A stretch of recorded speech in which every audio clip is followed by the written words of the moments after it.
Hey, Pilar, this way to the stage. Are you ready to rock? Hell yeah! Are you ready to rock? Hell yeah! Are you guys ready to rock? Let's rock. Let's rock.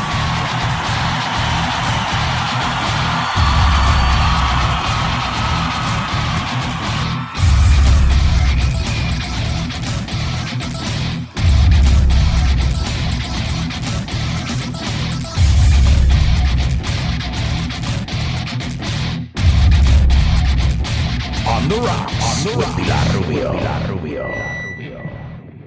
All right, ladies and gentlemen, well, if you're listening right now, you are in for it. You are in for a surprise because this is the debut of our new section. I'm here with my student, Pilar. Pilar, how are you? What's up? Well, I'm really, really happy to be here with you, Alberto. You know, I love to be on the radio and to share this time of a new section. Yeah, and a new section about a super cool topic, which is rock and roll. Rock and roll, because that's right. we are always talking about rock and roll in our classes, and then we can do it for everybody that is listening to us. Well, we figured we would kill two birds with one stone. Teach people a little bit about the history of rock and roll, the clothing, the hairstyles, a little bit behind the scenes, arrests. So in this section, we're going to take a look at all different topics, not just the actual music, but the artists, and all kinds of different backstage stuff as well. We're going to learn vocabulary,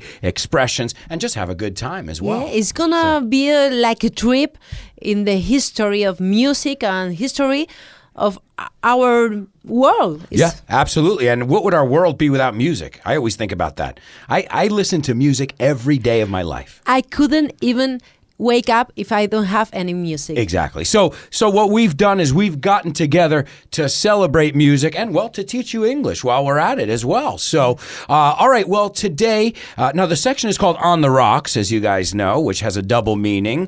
On the Rocks is vodka con hielo. It's like vodka on the rocks, whiskey on the rocks is a typical one. Absolutely. For the tough cowboys. Yeah, for the cowboys. Give me a Budweiser and a whiskey on the rocks. Well, also on the rock, sin la S es en el tema, hablando en el tema de rock and roll. So it's got a double meaning over there. And today, the episode today is called Welcome to the Club. Now, this is a club you don't want to belong to. It is called the 27 Club, and Pilar is going to tell us shortly what that means. But in general, you know, when we think about rock and roll, we think about dying young. As we say, live hard, die young, right? And that's kind of the rock and roll philosophy or motto. Motto is another way to say slogan. Like the slogan is live fast, die young, or live. And this is what rockers do. In fact, it's almost a cliche now, you know, to die young. And well, not only now we've lost a lot of great artists through airplane crashes. Seems like to be a popular Randy one. Randy Rhoads. Guitarist. You've got even traffic accidents such as Cliff Burton in Metallica. So a lot of them have died untimely deaths. Yeah. Untimely is when it was kind of like a surprise. No one expected it. But most of them, they died due to the drug and alcohol abuse. It's like a reckless life. Yeah. Oh, it's reckless. Reckless. What is this word in Spanish? I love this word. Reckless. Reckless is like sin control. Yeah. Te da igual. If you're a reckless driver, that means you just drive everywhere. You have you don't pay any attention to what you're doing. So, but I think that's part of the rock and roll. Now, the thing is, though, some people, as we said, died. Bob Marley, Freddie Mercury because of disease. Bob Marley because of cancer in his foot. But then there's the alcohol, drugs, that like, sex, drugs, and rock and roll lifestyle that you were saying. For example, you have a John Bonham. John Bonham. En inglés, John Bonham. la H se pronuncia como es silencioso, ¿no? John Bonham.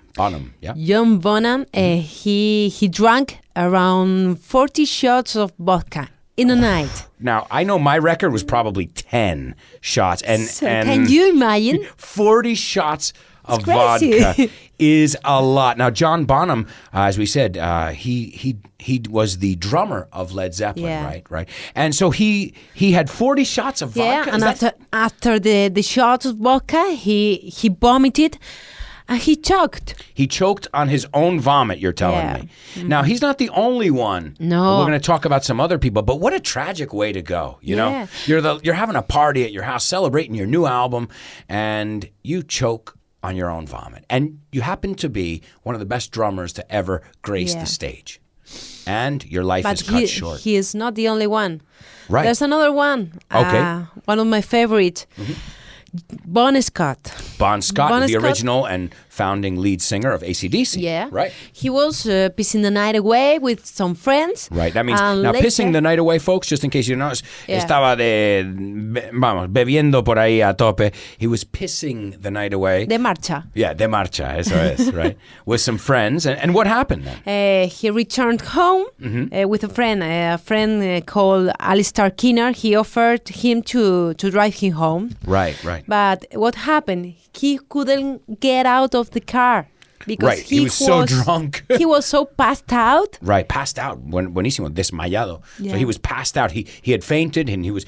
Sometimes we say too, when it has to do with alcohol, he blacked out because you don't remember anything. You fall asleep, but you're not really asleep. You're unconscious. Like the Scorpions album. Yeah, Blackout. There you go. Oh, okay. So he blacked out, it's to faint from drinking, really. Yeah. So his friend thought, well, I'm gonna leave him here in the car. Yeah.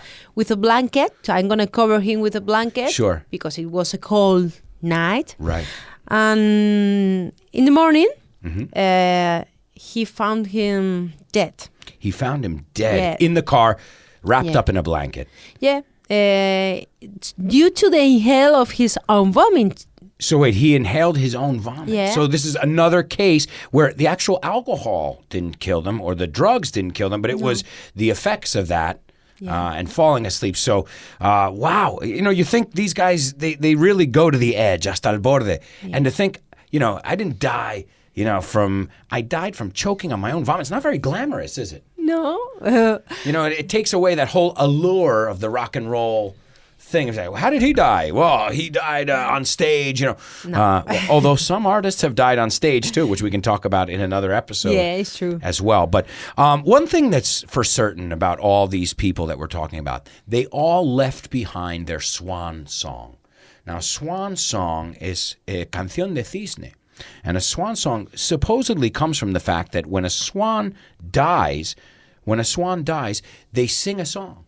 Supposedly. So it's like it's their legacy, their last brilliant moment. The best example, I think, is Freddie Mercury. Yeah. The concert at Wembley was his swan song. That was, or Kurt Cobain, who we're going to talk about as well. Kurt Cobain, the Unplugged album. That was like a swan. It was like, here you go, guys. This is my last little piece of brilliance. And then I'm out. Goodbye forever. Yeah, in the case of Freddie Mercury, he knew he was a little bit ill. Right, his days were counted. You guys say in Spanish, estaban numerados, right? You say, sus días están numerados. We say, his days were counted. Contados, right? His days were counted. It's the same. You guys say the same, okay. Tienes los días contados. Igual. So, see, that one's an easy one then, see? Yeah. So his days were counted. He knew this. Yeah. Now, do you think, here's another one. I don't know how you say this in Spanish, but do you think some of these people had a death wish? Like some of these people wanted to die. We call it a death wish. We call it. Not all of them, but for example, I can tell you about Phil Lynott. Okay. I think it was something made on purpose. Done on purpose. Done on purpose because he aspirated his own vomit. Right. Another one. But there should be a vomit club. We're going to talk about the 27 Club, but maybe there should be a vomit club. No, but the fact in the case of Jimi Hendrix is that he took more pills. He usually took sleeping pills. Okay. And he took more pills, than the recommended dosage. Okay, so the recommended dosage is 18 times more. Wait a second. So you're telling me Jimi Hendrix overdosed, but not because he took a few too many pills. He took 18 times the recommended dosage. Now, he was a member of this club. Now, we're talking about, up until now in the show, in this section, we've talked about people who have died. But there's a specific club, and I want you to tell me about this. And Jimi Hendrix is a member of this club, and it's called the 27 Club. Now, what sets this 27 Club apart from the rest of all these deaths. What is the 27 Club? Well, the 27 Club is a term that refers to a number of popular musicians who died at age 27. At the age of 27. Yeah. Good, Normally you didn't say with 27. Un error muy común. La gente 27. dice, he died with 27. Y en inglés es at 27. No, he died alone, not with 27. With 27 girls next to him, right? No, so alone. these are people who died at 27. Okay. Yeah, due to the result of drug and alcohol abuse or violent or suicide too. Right. Yes. Reckless lives in general. Wildlife. So who was the normally, first? Yeah, is a club between 1969 to 1971. Okay, so these people were all 27 years old. That's something they had in common. They all died in this short period of time, and they were all musicians. Most of them. Most of them. Yeah. Who was the first member of this club, this unfortunate club? Brian Jones from the Rolling Stones. Brian Jones. Now he was the first one to start the 27 Club, the founder of the 27 Club. How did he die? He was discovered motionless at the bottom of the swimming pool of his house. He was found by his Swedish girlfriend. Swedish, right? Swedish. Swedish girlfriend. Yeah. Anna Hulin. Okay. I think I remember Anna Hulin. Okay. Yeah. The doctor said it was a death by misadventure. Misadventure. Aren't all deaths adventures? Malas aventuras? I don't know. But man, well, I imagine drugs and if you're at the bottom of a pool, usually it's an explosive mix, you know? Drug and alcohol. Right. It's a misadventure. It's a misadventure. Because you want to. Right.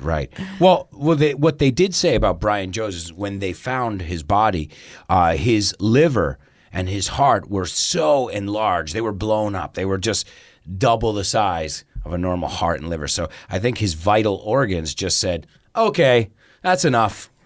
All right, we've had it up to here, hasta aquí, as we say. And I think his organs just said, bye-bye, we're done. Right. Thank you very much. At 27, when you're supposedly you are healthy young. lungs, healthy heart, but of course, the moment you start playing with drugs and alcohol, well, you're playing with nature. Unless you're Ozzy Osbourne, it's the only God we have Keith Richards, on earth. And Keith Richards. And Keith Richards. These are two people who have defied all laws of science and medicine. They keep their bodies on alcohol. They need alcohol. In fact, I imagine that Ozzy Osbourne's liver is pickled. Yeah. It's pickled, right, in vinagre. It's just like, it's preserved forever, Like, all right, so Brian Jones was the first member. Now, the second member, perhaps my favorite member of this, and probably for me, one of the most timeless musicians ever. Who's up next on our list? Well, next is Jimi Hendrix. We talk about Jimi Hendrix. Well, he was, as I said, he aspirated his own vomit due to an abuse of the sleeping pills. But so why? He's 18 times. Yeah, but the question is, Alberto, why did he do that? Right. I mean, you have to know if you take 18 times the amount of anything, even cough syrup, jarabe, you're going to be testing the limits of the human body. Most of them were alone when they died. Which is odd because you'd think they're famous. Yeah. Everybody wants to be with Kurt Cobain, with Brian Jones, with Jimi Hendrix, and they died alone at the bottom of a swimming pool on their own vomit. Yeah. It's not so glamorous, is it? No. So this is the underbelly, right? Yeah. El lado sucio, el lado, we call it the underbelly, la tripa de abajo. So the underbelly of society, it's like the negative side of things, the underbelly, the dirty side. You know, as me, we know a lot of artists. Sure. And they are, most of the time they are alone because they don't trust anyone. Sure. They are tired of being in the spotlight or attend. Yeah, a lot of them. The peer pressure. Yeah. They just want to be alone with their dogs. Well, think about it. At 27 years old, personally, I'm 37 now, and at 27, I had no idea what was it? I thought I knew everything, like I did when I was 17. But I realized, I said, at 27, how do you live such a high pressure life? At 27, you're on the road. Everybody's expecting. You go to an airport, everybody jumps on top of you. So it must be, going from being Joe Schmo. Now, Joe Schmo is un tío cualquiera. Joe Schmo es como decir un tío cualquiera. Joe Schmo. To being the biggest thing since sliced bread. Esto es una expresión que tiene la cosa más grande que ha habido desde que empezaron a cortar el pan. So that means the biggest thing is lo más popular, lo más innovador. And these guys went from becoming unknown. They started being unknown to becoming household names. Yeah. Goddess. Gods and goddesses. So Jimi Hendrix think he couldn't handle the pressure. So there was some intention in what he did, right? Mm-hmm. I think you're probably right. Now, there are more people. We got Brian Jones, we've got Jimi Hendrix, and then there's a lady in the club as well. Yeah, a lady called Janis Joplin. Maybe you know her. Oh, of course I know Janis Joplin. Huge fan of Janis Joplin. She died at 27 too. So another member of the 27 Club. Yeah. Mm-hmm. The problem here was the OD. She OD'd. She overdosed. Okay. Yeah, because normally she used to do heroin, but there was a little. It like was a dose or something? Yes, it was a dose of heroin that it was more pure or more powerful. Right. Mm-hmm. So she died. Right. So we would say in English, she got a bad dose. Una mala dosis, we say. So supposedly several other of her drug dealers' clients, su camello, were found dead that week too. So she got a bad dose of heroin because, she died, but then again, other people who ingested or took that heroin died as well. So, but yeah, she was found dead on the floor beside her bed. Yeah. Alone. Yeah. Again. So another thing they all have in common. And in a hotel. In a hotel as well. So not even a place that is home-like, a place that's kind of transient, right? And she died, she was found dead in a hotel room. Have you ever been there? She was staying in Landmark Motor Hotel in Hollywood. I'm sure, I don't know if I've been there, but I'm sure it sounds really familiar, the hotel. So I'm sure... I'm sure I've been there, or at least in the area, because when I lived in Hollywood, I used to go do the tour, the rock and roll tour, and where River Phoenix overdosed outside of the Johnny Depp's club. Johnny Depp had a club, the Viper Room. So Hollywood in general, you can just do a tour of where people died and where people were found dead in Hollywood. But Janis Joplin, man, and what a unique voice. There's another person. Another thing all these people had in common is they weren't just singers. They weren't just guitar players. They weren't just These people were virtuosos. They were not good at what they did. They were the best. They were genius. They were geniuses. So these people were not just like, oh yeah, another artist died. Now, believe it or not, I was doing some more research. There are, I would say, there were tens upon, maybe even 100 artists who died at 27. The only thing is these were the ones that everybody knows. But there were some more obscure, maybe French clarinet, saxophonist, jazz musicians that died at 27. So the club is a lot bigger than we know, but the ones that we know, are Brian Jones, Jimi Hendrix, Janis Joplin, and of course, Jim Morrison.